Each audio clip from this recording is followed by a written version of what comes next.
Hi, and welcome to this introduction to airspace security. In this video series, we'll be exploring several important concepts related to defending your airspace against the rising threat presented by drones. Specifically, we'll be talking about how to implement countermeasures against new attack vectors enabled by rogue, malicious, and otherwise unwanted drone activity in your area of business. This could be a sports stadium, a corporate building, an infrastructure asset like a power plant, a secure facility like a jail, or even an airport. So let's get started. Let's begin with some context to understand why it's become so important and necessary to explore this aspect of operational security.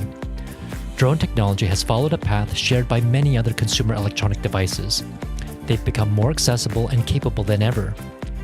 Improving battery life, camera resolution, and easier flight controls, combined with decreasing costs and prices, have led to an explosion in sales.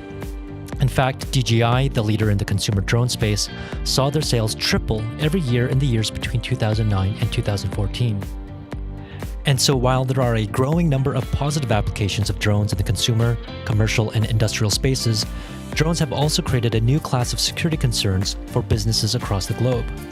A remarkably low barrier to entry has enabled criminal or maliciously minded individuals to breach security at prisons, compromise passenger safety at airports, put at risk the safety of patrons at entertainment and sports venues, invade the privacy of individuals, and even hack the secure networks of corporations. Here are just a few examples of drones making headlines in the past year. In November of 2017, a man successfully deployed a drone over 2 NFL games to drop paper leaflets. According to police, the man was trying to spread pamphlets denouncing the media. Unfortunately for the suspect, due to windy conditions, few of the leaflets actually reached their intended target. However, of more concern is that this successful proof of concept may lead others to try different, more dangerous payloads. Numerous drone incidents have already been reported at other professional sports venues, including the MLB, Major League Baseball in the US, and football stadiums across Europe. We've also seen a marked increase in drone incidents involving power plants. In March of 2017, a drone crashed into a Con Edison power plant in New York. The drone operator was not located and the damages were unspecified. In June of 2017, a drone enthusiast accidentally crashed his drone into high-voltage wires in California, triggering a power outage to residents and businesses in the Mountain View area for several hours. In response to these and similar incidents, the US government has taken an ever-increasingly aggressive stance against drones, including banning drone flights over major US nuclear sites. This is in addition to restrictions already in place to ban drones from other sensitive sites, including landmarks such as the Statue of Liberty. Whenever new technology enters the market, there's one segment that we can always count on to exploit it.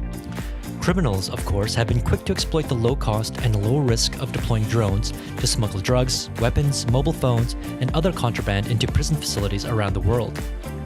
A drone gang was recently arrested after making an impressive run of at least 49 flights into prisons in England and Scotland. Prisons are an incredibly popular target since security at these facilities has traditionally been focused at ground level. News of incidents involving drones and planes at airports have become so commonplace that we've become nearly desensitized to them. However, aviation experts continue to view a collision between a passenger jetliner and drone, accidental or otherwise, as a grave and potentially catastrophic event.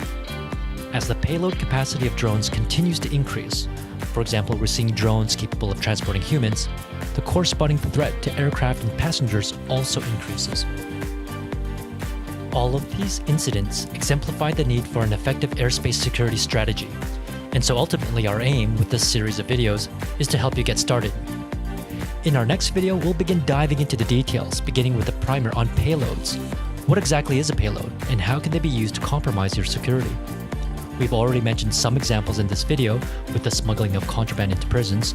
We'll continue to expand on this theme to explore everything from terrorist threats to cybersecurity.